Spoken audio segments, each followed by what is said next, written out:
5 seconds. Sir, if democracy is to survive, the government which swears by democracy must guarantee that nobody would die of hunger. If this is not guaranteed and if this hope is not kindled in the hearts of millions of our people, our democracy would be meaningless. This has been stated practically by all jurists, all political leaders, and social workers. Now, I would like to know the difficulties. If we take into consideration that this right is not included, what are the effects? When I was speaking over the resolution moved by my esteemed colleague regarding northeastern situation, I made a mention that the time had come when you should provide work to the people or allowance if the work could not be given. At that time, the Honorable Minister had said that was a matter which concerned the Law Ministry. Therefore, I would like invite the attention of the Law Minister again on this particular point. There is a problem of law and order in this country. The crime is on the increase. There is dissatisfaction everywhere. There is unrest amongst the students.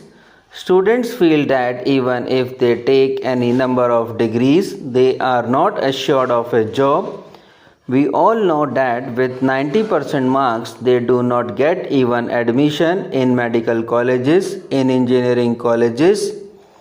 Even after getting MBBS and BE degree, we are seeing what is happening in Delhi. Questions are being raised in this particular house. The number of people below poverty line is increasing every year. If we see this particular data, I think a time has reached when we must introspect and find out the reasons for the same. The question that arises then is how these people are to live. May I ask the Honorable Minister a question? Should they starve? If they declare that they are going to die, you would prosecute them for an attempt to commit suicide. Should they beg? In that case, you would prosecute them under the Prevention of Begging Act. Should they steal? If they do so, you would prosecute them under IPC. What should they do? How should they live?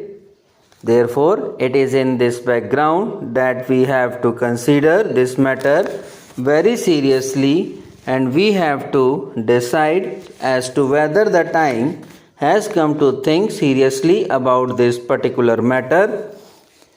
During all these years, enough lip sympathy has been tendered by all of us without any exception. I believe that time has come when we must go beyond this lip sympathy and we must give something in the shape of concrete proposal so that the government and the parliament can tell the downtrodden and unemployed and affected people that the Parliament of India really means business and that it does not believe in giving only lip sympathy. If we take into consideration this particular aspect and if we really enshrine this particular right in the Constitution, I believe a new hope will be kindled in the hearts of the millions of young people in our country.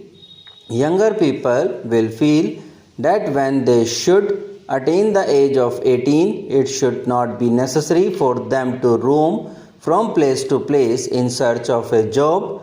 They should be assured of a job and they would be very happy.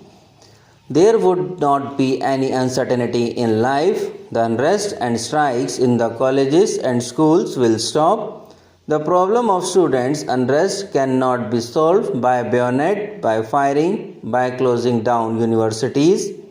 It can only be solved if we guarantee them this particular right of work for which I have made a humble attempt through this particular bill to be included under Article 19. We see in big cities the track of thousands and thousands of people from the villages in search of jobs.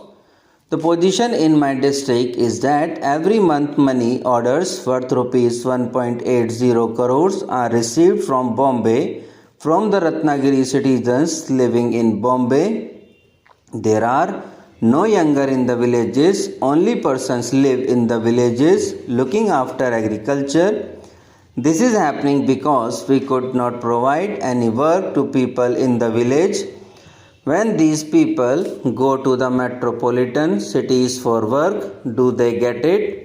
I am reminded of an old adage to which a reference was made by our Honorable Finance Minister, a very interesting adage which is applicable here.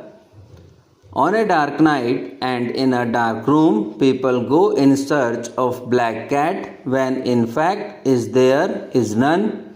This is the position with reference to jobs in the metropolitan cities. Under these circumstances, I believe that we have to take into consideration this problem very seriously. Unemployment is growing everywhere. If we take into account the data, it is very serious problem which will become worse if we do not take some serious steps in time now. With these words, I conclude my speech for the need for providing employment to all young people in the country, for do not take some serious steps in time now. Subscribe now and press the bell icon. Never miss an update.